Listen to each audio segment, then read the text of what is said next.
योग करने वालों को आज मिलेगा यूएन का तोहफा। आज होगा 21 जून को अंतर्राष्ट्रीय योग दिवस के रूप में मनाने का ऐलान। 11 दिसंबर को संयुक्त राष्ट्र संघ द्वारा 21 जून को अंतर्राष्ट्रीय योग दिवस घोषित कर दिया जाएगा। यूएन के कदम पर योग गुरु रामदेव ने जताई खुशी, कहा भारत का बढ़ेगा मान। भारत की पहचान पूरी दुनिया में योग और अध्यात्म के कारण से है। योग हमारे ऋषियों की विरासत है। योग को गौरव मिलने से पूरी दुनिया में भारत का गौरव बढ़ रहा है। यूएन में पीएम नरेंद्र मोदी ने ही उठाई थी योग दिवस की मांग। 170 देशों का मिला समर्थन।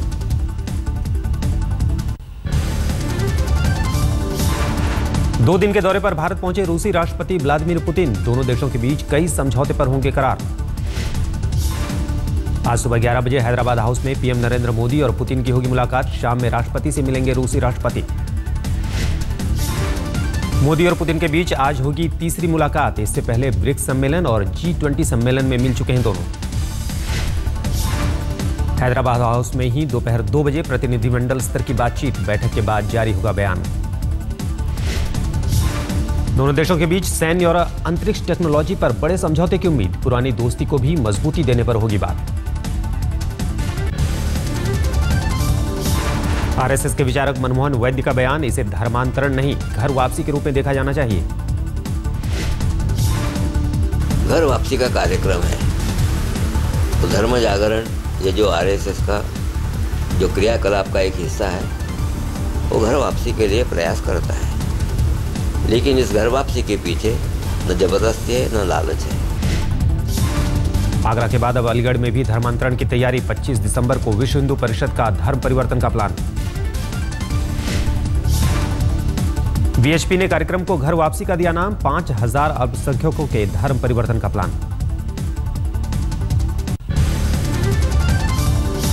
धर्मांतरण की घटना के बाद जागी यूपी सरकार। पुलिस ने जारी किया राज्यव्यापी अलर्ट।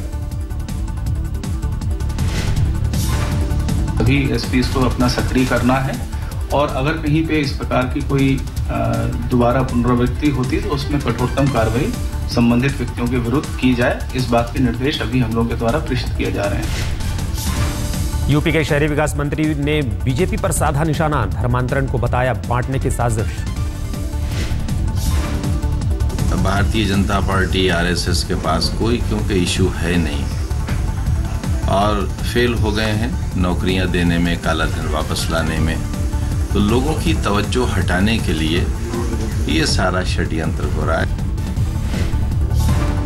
आगरा में धर्म परिवर्तन को लेकर मुस्लिम संगठनों का प्रदर्शन। धर्मांतरण कराने वालों पर कार्रवाई की मांग। महिला एग्जीक्यूटिव से कैब में रेप करने के आरोपी ड्राइवर की आज होगी कोर्ट में पेशी। खत्म हो रही है पुलिस रिमांड। उबर कैब के एशिया पैसिफिक प्रमुख एरिक अलेक्जेंडर से पुलिस ने दूसरे दिन भी की पूछताछ। पुलिस ने पूछे 12 सवाल। एरिक अलेक्जेंडर ने पुलिस से मांगा जवाब देने का वक्त। जांच में दिया सहयोग का भरोसा। दिल्ली में अमेरिकी कंपनी की कैब में बलात्कार। लड़की ने ऑफ द कैमरा आज तक से कहा 5 दिसंबर की काली रात को याद करना नहीं चाहती। पीड़ित युवती ने कहा, मैंने पुलिस को बयान दे दिया है। मैं चाहती हूं ड्राइवर को मिले कड़ी से कड़ी सजा। आज तक की रियलिटी चेक में खुली दिल्ली में कैब वैन के दावे की पोल। अभी भी धड़ल्ले से चल रहे हैं कैब। जी हमारी तो टैक्सी फॉर श्योर कंपनी है मैम। हमारी कंपनी में तो अभी ऐसा कोई वो नहीं है, बट ऐसा कुछ अभी हमारे तो सुना ही नहीं है कि कोई बैन लगा हुआ है यहाँ। दिल्ली के जंतर मंतर पर कैब ड्राइवरों का प्रदर्शन। कैब पर बैन के खिलाफ उठाई आवाज। मुंबई में उबर कंपनी के जीएम को एक शख्स ने जड़ा थप्पड़। हमला करने वाला स्वाभिमानी संगठन का सदस्य। दिल्ली की कैब में रेप से सतर्क हुई मुंबई। सभी रेडियो टैक्सी मालिकों को आज दोपहर 12 बजे तक सारे चालकों की लिस्ट सरकार को सौंपने का निर्देश। भारत और पाकिस्तान के शांति दूतों कैलाश सत्यार्थी और मलाला को मिला नोबेल पुरस्कार। नॉर्वे की राजधानी ओस्लो में हुआ भव्य समारोह। 80,000 बच्चों को बाल मजदूरी से मुक्त करवाने वाले सत्यार्थी ने इस मौके पर संघर्ष के साथियों को किया याद। देश का आभार भी जताया। मैं उन हजारों बच्चों को स्मरण करता हूं जिनको आजाद कराने में मैं स्वयं मुक्त होता रहा हूं। मुक्ति की पहली मुस्कुराहट में मैंने बार बार, हर बार उनके चेहरों पर ईश्वर को मुस्कुराते हुए देखा है। नोबेल सम्मान के बाद कैलाश सत्यार्थी ने दिया संदेश, बच्चों के सपनों से खेलना सबसे बड़ा गुनाह। ओस्लो में लोगों ने कैंडल मार्च निकालकर सत्यार्थी और मलाला का किया अभिवादन।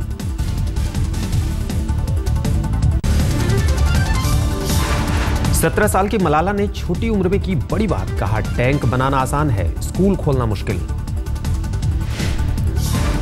Why is it that making tanks is so easy, but building schools is so hard? Oslo की अवार्ड सेरेमनी में चला भारत और पाकिस्तान के संगीत का जादू। राहत फतेह अली खान ने समा बांधा तो उस्ताद अमजद अली खान ने छेड़ी सरोद की धुन।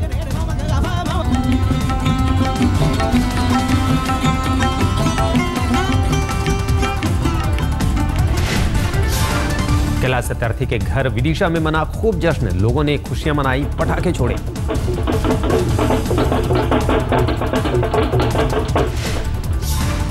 प्रधानमंत्री नरेंद्र मोदी ने भी दोनों शांति दूतों को किया सलाम, ट्वीट कर दी बधाई। कश्मीर के अनंतनाग में सोनिया ने मोदी सरकार पर बोला हमला, कहा बीजेपी झूठे वादे करती है जिसे कभी पूरा नहीं करेगी। छोटे वादे करने से नहीं होते, सपने दिखाना आसान होता है, लेकिन जमीनी सच्चाइयों का एहसास रखते हुए एक ऐसे मुल्क का निर्माण करना आसान नहीं है। झारखंड के देवघर में बीजेपी अध्यक्ष अमित शाह की चुनावी रैली, कांग्रेस पर जमकर ली चुटकी। मित्रों, राहुल बाबा पूछते हैं, बड़े गुस्से से पूछते हैं, आजकल बड़ा गुस्से में रहते हैं क्योंकि उनकी पार्टी को नेता प्रतिपक्ष के लिए जितनी चाहिए उतनी सीटें नहीं मिली है, इसलिए उनको भी गुस्सा आता है। अमित शाह ने अपने भाषण में कहा, राहुल गांधी जहां भी जाते हैं बीजेपी की जीत सुनिश्चित हो जाती है।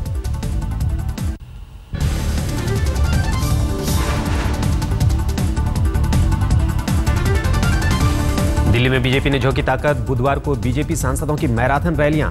विजय गोयल, अश्विनी कुमार चौबे ने जनता से बीजेपी को जिताने की अपील की। आम आदमी पार्टी की तर्ज पर बीजेपी की नुक्कड़ नाटक के जरिए जनता से जुड़ने की कोशिश, गली गली में नेता कार्यकर्ता नुक्कड़ नाटक के जरिए मांग रहे हैं वोट।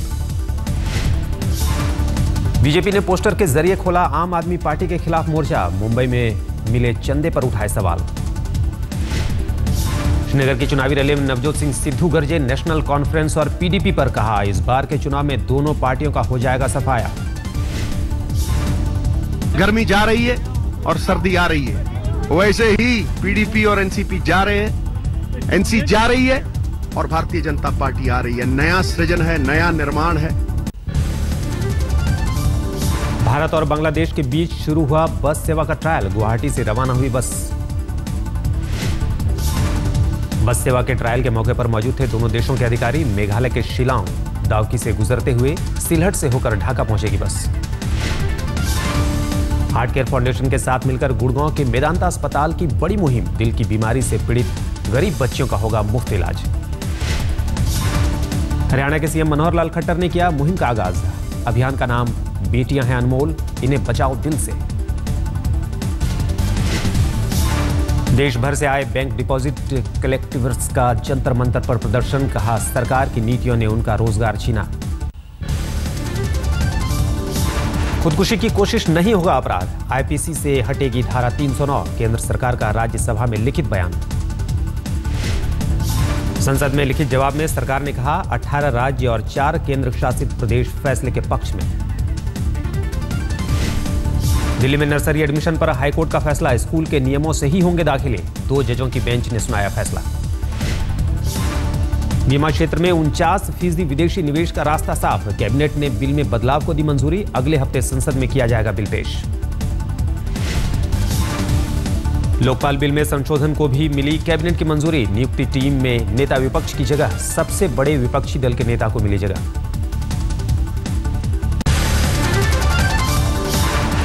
गाजियाबाद में कारोबारी की सरेराह हत्या। 2 बाइक सवारों ने दुकान से घर जाते वक्त रास्ते में मारी गोली।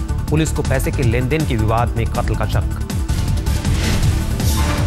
उत्तर प्रदेश के हापुड़ में पुलिस पर फूटा गांव वालों का गुस्सा। मासूमों को रेप केस में फंसाने पर जमकर मचाया उत्पात। पुलिस चौकी में तोड़फोड़ और पत्थरबाजी, जान बचाकर भागे पुलिस वाले।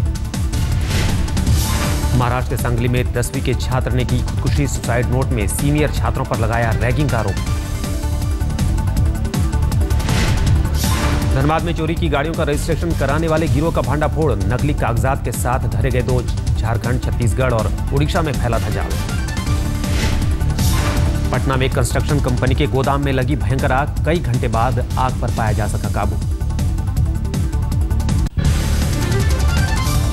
लुधियाना के रामगढ़ भुल्लर गांव में दिखा पब्लिक का बर्बर चेहरा। छेड़खानी के आरोप लगाकर एक लड़के की नंगा कर पिटाई। मोबाइल से बनाई वीडियो क्लिप। लुधियाना में दरिंदगी की शिकार हुई लड़की ने अस्पताल में तोड़ा दम। बदमाशों ने घर में जिंदा जलाया था। मध्य प्रदेश के मुरैना में पेट्रोल पंप मालिक की दिन दहाड़े गोली मारकर हत्या। हमलावरों का अब तक सुराग नहीं। पेट्रोल पंप मालिक की हत्या कर लूट के बाद अब फरार हुए बदमाश। पूरी वारदात सीसीटीवी कैमरे में कैद। जम्मू के कटरा में बस हादसे में 5 लोगों की दर्दनाक मौत। 20 लोगों को अस्पताल में भर्ती कराया गया।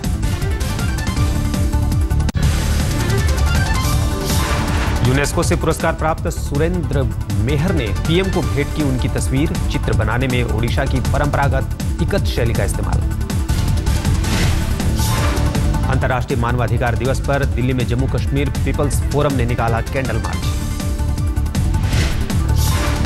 मानवाधिकार दिवस पर अमृतसर में भी प्रदर्शन। सरकार से पूछे हमारे गुम हुए अपने कहां हैं।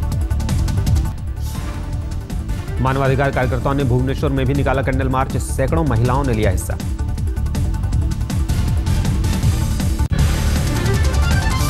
एन श्रीनिवासन ने सुप्रीम कोर्ट से मांगी चुनाव लड़ने की इजाजत। कोर्ट में दिया हलफनामा। हलफनामे में श्रीनिवासन ने कहा क्लीन चिट मिलने तक अध्यक्ष चुने जाने पर भी आईपीएल से जुड़े मसलों से रहेंगे अलग। डीडीसीए अध्यक्ष स्नेह बंसल और सचिव अनिल जैन पर पैसे के घपले का आरोप। डीडीसीए की कार्यकारी समिति ने छीने दोनों के अधिकार। बंसल और जैन पर लगे आरोपों की जांच के लिए बनी कमेटी। पूर्व क्रिकेटर चेतन चौहान संभालेंगे कार्यकारी अध्यक्ष का ओहदा। आरोप हैं पैसे के साइफनिंग के हैं, फ्रॉड के हैं, एम्बेजलमेंट है, मिसयूज ऑफ फंड्स का है और इसके साथ साथ कुछ और भी हैं। जैसे बहुत सारे करोड़ों के पेमेंट जो है, लगभग 6 करोड़ रुपए के पेमेंट जो है वो कर दिए गए हैं। उसमें परचेज ऑर्डर ही नहीं है, वर्क ऑर्डर नहीं है। नेत्रहीन वर्ल्ड कप क्रिकेट जीतने वाले खिलाड़ियों से मिले प्रधानमंत्री नरेंद्र मोदी। टीम को दी जीत की बधाई। विश्व विजेता टीम से मिले खेल मंत्री सर्बानंद सोनोवाल और सामाजिक न्याय मंत्री थावरचंद गहलोत। सभी खिलाड़ियों को दिया 5-5 लाख का इनाम। भारतीय टीम ने दक्षिण अफ्रीका में जीता था नेत्रहीन क्रिकेट वर्ल्ड कप। फाइनल में पाकिस्तान को दी थी मात। रणजी ट्रॉफी में जम्मू कश्मीर की मुंबई पर ऐतिहासिक जीत। मुंबई को उसी के घर में 4 विकेट से दी मात। मुंबई ने जम्मू कश्मीर के सामने 237 की रखी थी चुनौती। जम्मू कश्मीर ने 6 विकेट खोकर हासिल किया लक्ष्य।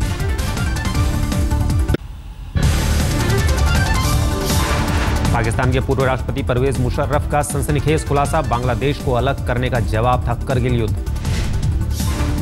एक पाक चैनल को दिए इंटरव्यू में बोले मुशर्रफ, मैं जैसे को तैसा के सिद्धांत में भरोसा रखता हूं। मशहूर पत्रिका टाइम ने किया पर्सन ऑफ द ईयर का ऐलान। इबोला के खिलाफ काम करने वालों को खिताब। पर्सन ऑफ द ईयर के लिए ऑनलाइन पोल में पीएम नरेंद्र मोदी चल रहे थे आगे, लेकिन मैगजीन के संपादकों ने इबोला के खिलाफ लड़ने वालों का किया चयन। मानव तस्करी और आधुनिक गुलामी के खिलाफ पोप फ्रांसिस ने की दुनिया से एकजुट होने की अपील। कहा बंधुआ मजदूरी से तैयार उत्पाद का बहिष्कार करें लोग।